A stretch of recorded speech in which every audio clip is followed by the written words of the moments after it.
And when it comes to my sobriety, I realize like there's a lot of sayings in there. And, one of the sayings always says, if I'm coasting, I'm going downhill, right? If I'm not trying to change, if I'm not trying to expand my sobriety, if I'm not trying to expand my horizons, whatever that might be, if that's spiritual, whatever that might be for you out there, that if I'm not working to do that, then I'm staying the same. And staying at the same place will be okay for a while. But in the long run, it's not going to work well for me. So I need to always think about that. And that's why I go to meetings. That's why I talk to other people. That's why I reach out. That's why we do this podcast, right? So that we can talk about these type of things. I'm Matt. Hey, I'm Steve. Hey, I'm John. This is the Sober Friends Podcast. We're here for the sober curious, the new guy, and the old timer. We're here to talk about the stuff anyone looking to live alcohol-free has to face day to day, and how we overcame those struggles. We speak for no 12-step group, but we do try to remain anonymous. You're not alone. This is the Sober Friends Podcast. When Steve and I were at our Joe and Charlie last night, we talked a lot about change.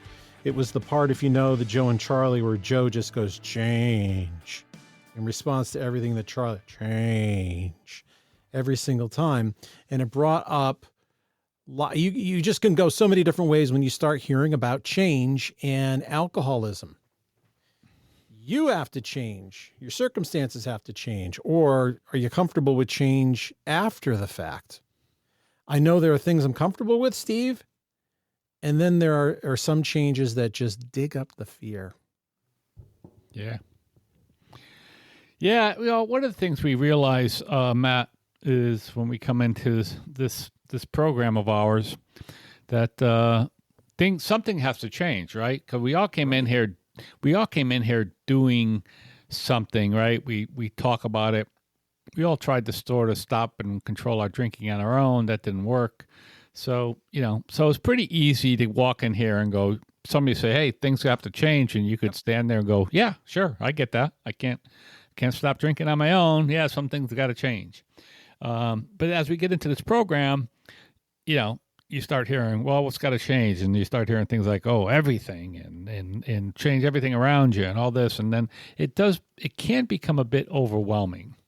But it's true for me that no real progress was made in almost anything in my life. My drinking until I started to change myself, right? That's where the change is. I needed to look at myself. I always tried to change the things around me, the people, places, and things. But for the longest time, I'd never really put any time or thought into maybe how I should change myself. And I think that's a big thing. I think today I realized that that's something I got to do. And that's something I always like. It's a continuum, right? It's not I've made it. I don't drink anymore. I don't feel like drinking anymore. I'm done changing. It's a constant for me to keep changing, because I find that as I keep changing, first of all, the world around me changes, right? Sure does. People changes, things change, everything changes. So I have to be willing to adapt to those changes. Or number one, I'm left behind. Number two, I start feeling left out. I start feeling less than, whatever it might be. So I have to be willing to change in order to keep up with what's happening around me. I talked about it last night, and I'll do the impression for everybody. I have two elderly relatives, and the first one on Thanksgiving drove over, and she said, well, WTICAM didn't have the traffic on the radio on the way. And then my father-in-law is like, I called them. I called them some time ago about why they don't have the local news anymore the way I like it. Because AM radio doesn't make any money anymore, no matter how big the station is. If you're in Hartford, Connecticut, AM radio is not a moneymaker. So they're not going to put any money into news and traffic and flying a fixed-wing airplane. You can go other places for that stuff. And I don't want to end up in that place where I can't move on past what was. There was like some argument that my wife's aunt was mentioning that when the Baltimore bridge collapsed, that she said that, nobody's talking about the tractor trailer and the guy who died. They're saying he didn't die. They're saying he didn't go over. And I said, there's a reason why. Because it didn't happen. No, it did. It happened. It happened. It happened. It did not. And then she said, I miss the good old days. Right. And I don't want to be in the I miss the good old days position. I don't want to end up like that, because the good old days were not as great as we thought they were. I don't want to go back to 1985 where I didn't have my smartphone or the internet or vacuum sealed cans, jars and that type of stuff. There's a lot of things. There was no Whole Foods. You got like Red Delicious apples and that's it. I don't want to go back to that. You remember the good stuff, but I want to keep up with things as they are going on today. Conversely, there are things that I get fearful about with change. Mm-hmm. Thinking about, if I had to get a new job, what would that be like? Would I have to move somewhere else? What if they call me back into the office? Like, I don't want to let go of what I'm comfortable with. We have a big thing going on in the town I live in, where we have a small main street. The main street's large, but there's a small downtown, and there's been a lot of talk about revitalizing that stretch. It's probably not even a half-mile stretch. Yep. But it's where the stores and restaurants and stuff are, so there's a lot of talk about it. And there's this huge opposition to change of that. And it's a 4-lane road right now. People drive way too fast on it. It's a 25-mile-an-hour road. Nobody does 25. I don't even go 25 on it, and I drive slow on it, but I'm going 30 or 35. I try to keep it under 35. And it's just, there's a lot of crosses. So anyway, and I do a little volunteer job. And about a month or so ago, a woman came in who was part of this group of, they call it Save Downtown. And we were talking about it, and she's one of these people. Like, oh, so much better. Kids were now all this time she's in this thing where I volunteer at a little tech center for people who need help with things like smartphones and stuff. So she's in there to get help with her smartphone, yet she's complaining she likes things better back in the old days. And I want to just scream at I can't in this job, in this little volunteer thing I do, but I want to scream at them like, yeah, you want to give up your smartphone? You want to give up your car? You want to give up, what do you want to give up? So that whole part of it is the same thing. I always like to live in the future and like to live with, I think today was better than yesterday. And I think hopefully that tomorrow will be better than today. But things like a change of a job at this point in your life. Yep. Yeah, freaking scary. Absolutely scary. But, again, sitting from my place, and I've told this story before, I can remember the first time I signed a life insurance policy.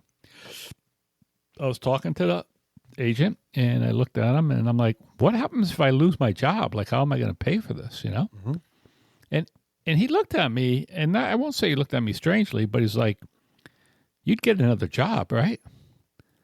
I'm like, yeah, I'd get another job. He goes, yeah. He goes, you'll be fine. Mm-hmm. But it's like that fear, Oh, yeah, I was taking on this added payment, and it wasn't huge, but it was something. It was enough that we had to think about that payment. And but it's the same thing with you, right? If something changed, you'd get another job. But that fear of that is tough. So there are some fears, and that's what you're talking about, right? When you talk about change, you're talking about fear mostly. But listen, they say the only, what's the only thing guaranteed is change, or I forget the saying. I can't think of it right now, but, things will change, like I said. And if we don't change with them, then we'll be left behind. And when it comes to my sobriety, I realize like there's a lot of sayings in there, and one of the sayings always says if I'm coasting, I'm going downhill, right? If I'm not trying to change, if I'm not trying to expand my sobriety, if I'm not trying to expand my horizons, whatever that might be, if that's spiritual, whatever that might be for you out there, that if I'm not working to do that, then I'm staying the same. And staying at the same place will be okay for a while.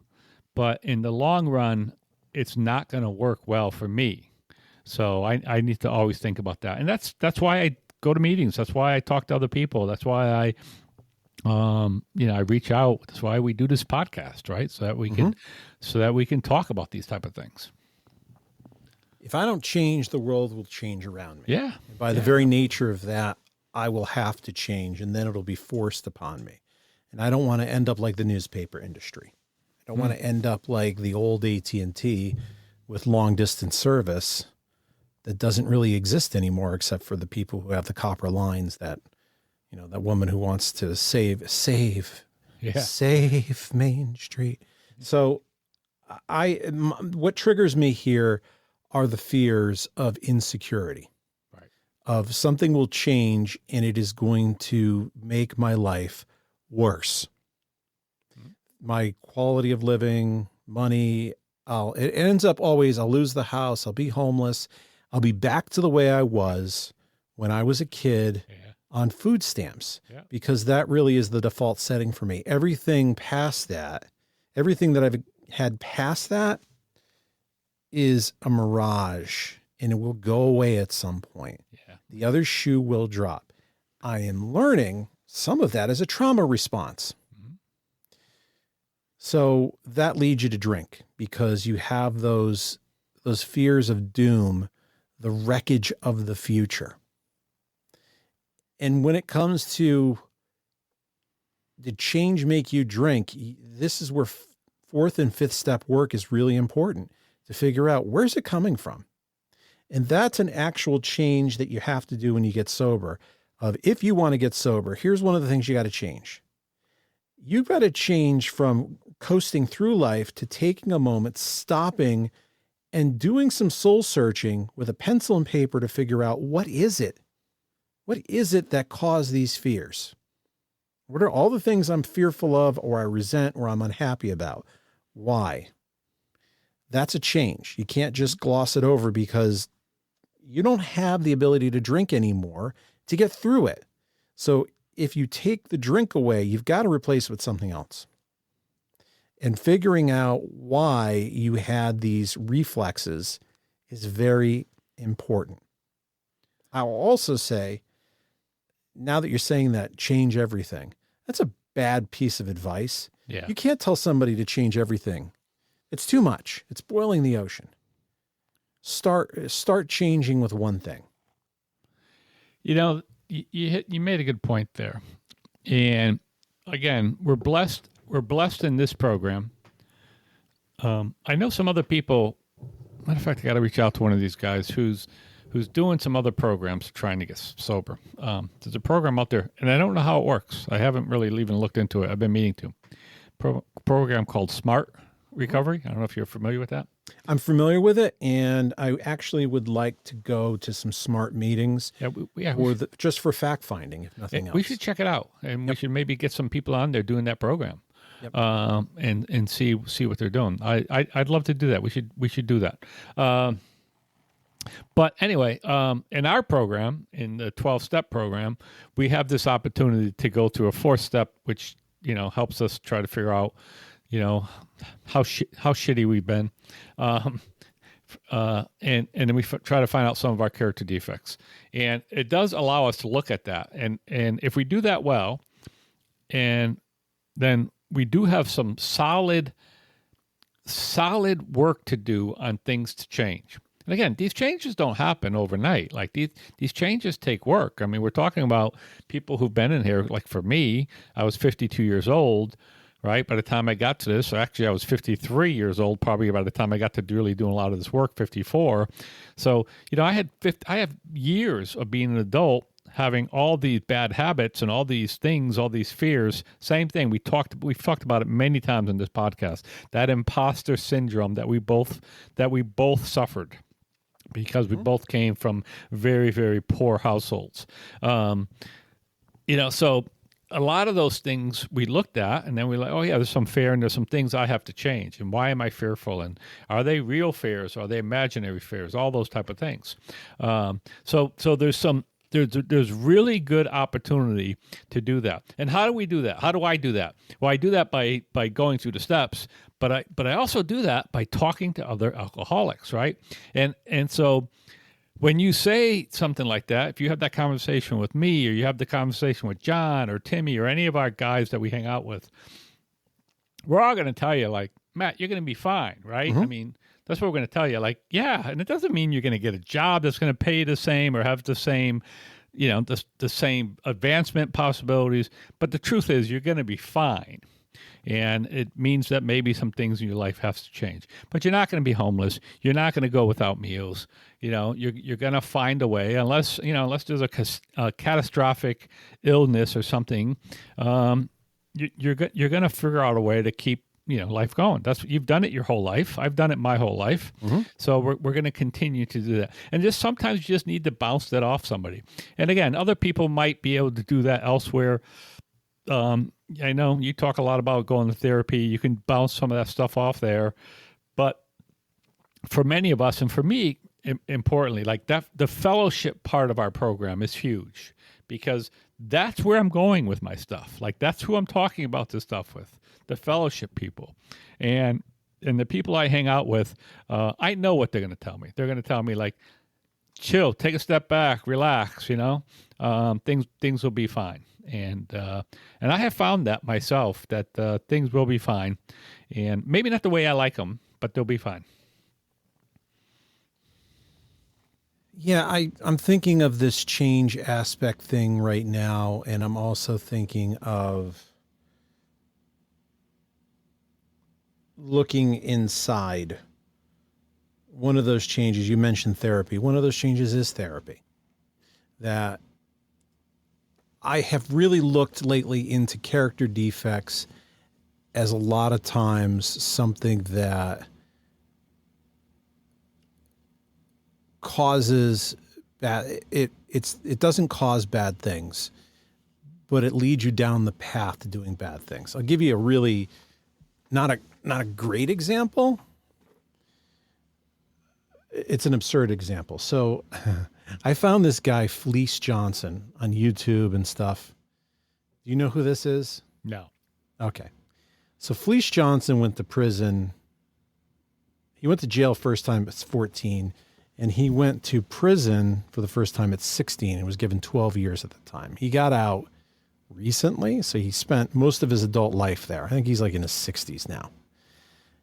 And the videos are about him raping or seducing other men. He calls himself the booty warrior, and he misses booty. And he talks the story of booty, and he'd corner a guy and say, come here. I like you and I want you. Now we can either do this the easy way or the hard way. And you may look at somebody like that and say, this guy's a predator, which he is. But you also have to look back of, he got set up in a way when he was young to survive. He had to fight his way out. And that it can be very twisting on the mind. It doesn't justify the behavior, but it shades over what evil is. Some people are genuinely evil, and some people behave in a way because they have to survive, or they have a view of what survival looks like, which hurts other people. And you have to kind of realize those root causes. If you're thinking of looking up Fleece Johnson, I'm going to recommend that you don't, because they are the most disturbing interviews I have ever seen in my life. Just letting you know, if you're interested in seeing what a booty warrior looks like, go do it. But keep in mind, I gave you a warning here. I just used it as an example.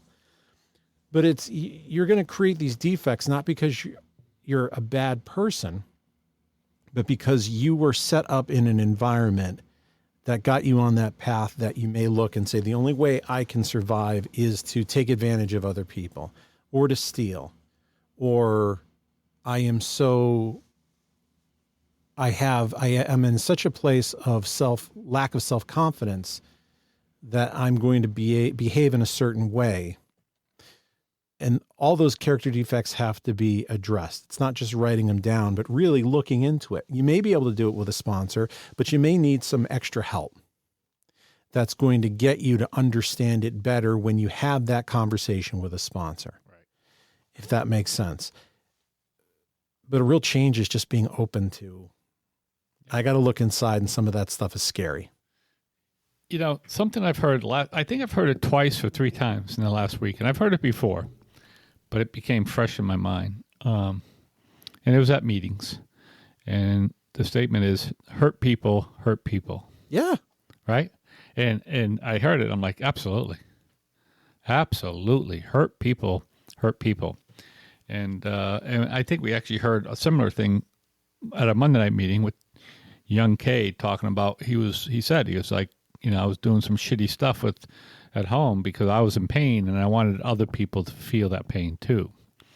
Right? And that's exactly what that means, right? Hurt people hurt people. We want other people to feel that pain.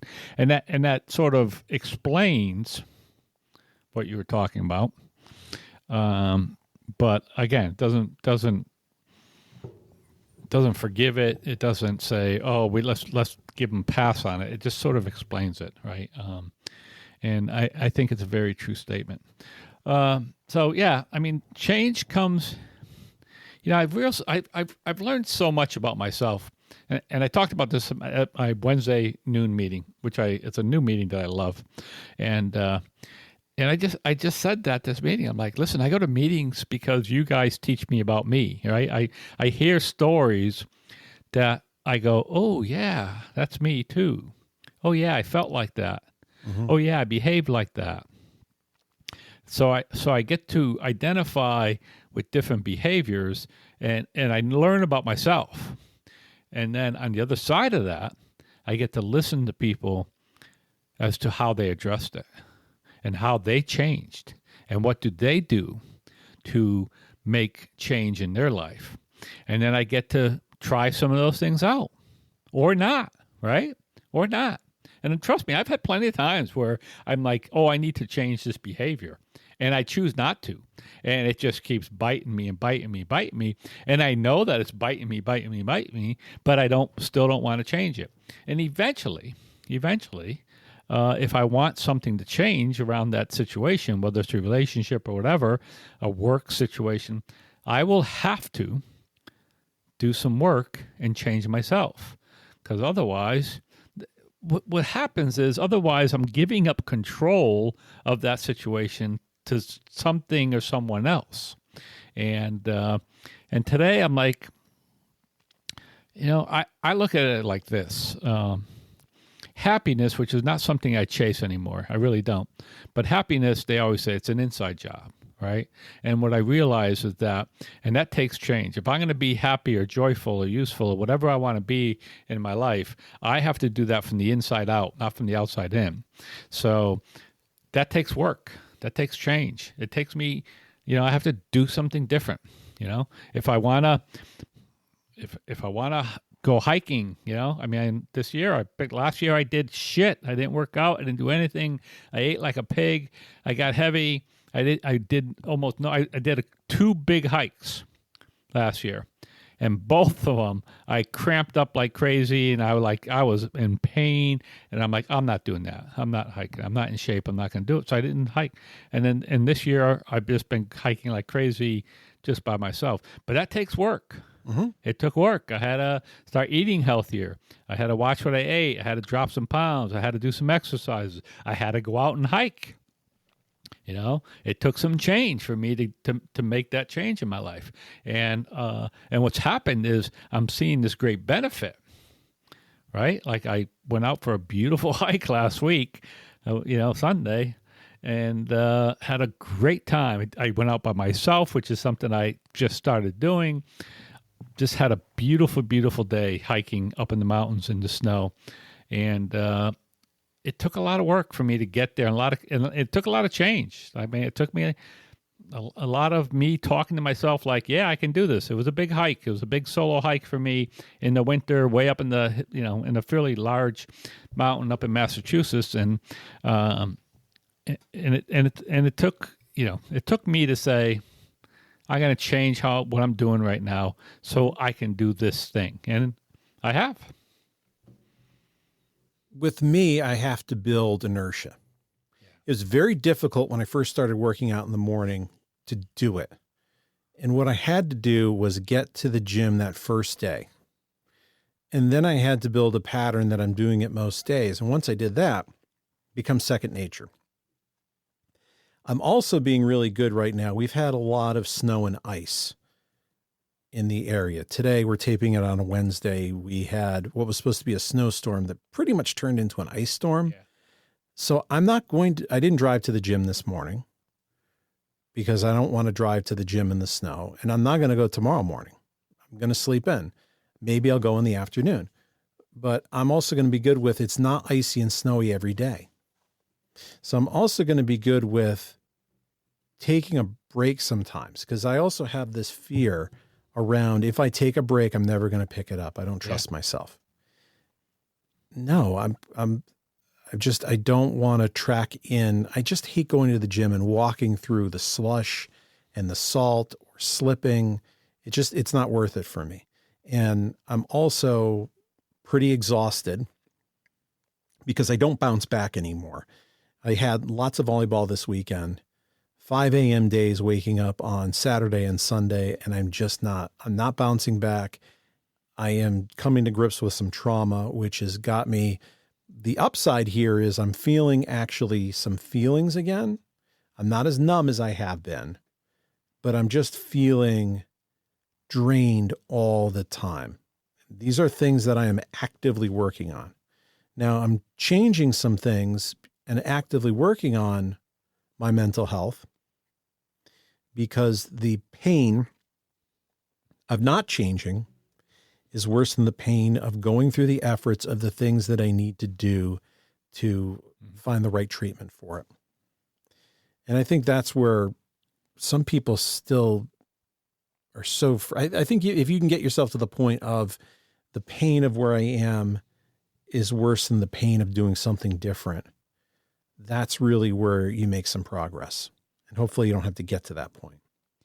Yeah, but again, another one of those things you hear all the time in the rooms of AA is that pain's a great motivator, right? And a lot of us, right, me included, a lot of us won't actually do the work until the pain gets to be a certain level, and it makes you want to change. And that happens to me on the physical side. Like what happens to me is like I slowly, stop doing stuff, and I do that. I lose inertia. I stop doing stuff. I start eating unhealthy, and it takes a certain point to my body before I just become so uncomfortable that I have to do something about it. And I wish it wasn't like that. I wish that I could be, and every year I try to, do a better job with it. And, a lot of times I find myself back to the same spot. So, pain's a great motivator. What I'm trying to do today is the word I use is I try to give myself grace, not to be perfect, right? Mm-hmm. And that's what you're talking, like not to be perfect, that I'm not working out as much as I want. Since I started hiking, like big hikes, which I've been doing recently, my workouts have gotten less because I work out. Basically, my main reason to work out is so I can hike. It literally is. I mean, I have some other physical benefits. I feel better, all those things, but I want to hike. I want to hike big hikes. So one of the things I'm thinking about, hey, if I go out and hike these big hikes, then that's sort of my workout. Now, I should be doing some more workouts too. But I give myself some grace to say, something, Steve, take it easy, and enjoy some life. I'm doing a good job. I'm eating healthier. I'm exercising. I'm walking. I'm doing these things. Give myself some grace. Can I do it better? Absolutely. But I do try not to beat myself up as much. Today, like I said, we have the snow. Oh, just so you know, I'm sure you've been watching the weather, but they're saying we got 6 to 9 inches of snow coming Saturday night to Sunday. And then we got another storm coming possibly next Tuesday, and then another storm next weekend. So they say there's a pattern. There's 4 storms in a row, counting the one we just got today, that could dump a significant amount of snow on us. We'll see. We'll see. I'm not down with this change of weather pattern. Yeah. Well, I would like to change the weather pattern in spring. Right. But it's February. It's the big snow month where we live in Connecticut. So, this is it. And you get through this and then maybe a little bit in March. But I like the snow. I like getting out in it. I don't mind. I wouldn't mind having a foot of snow in the next couple of weeks. I really wouldn't. And get out with the snowshoes and play in the woods with the dog and all those things. But so it's just one of those things. My wife asked me today. We were sitting down. Like I said, we haven't binged a show. We haven't found the good show that we wanted to binge in a long time.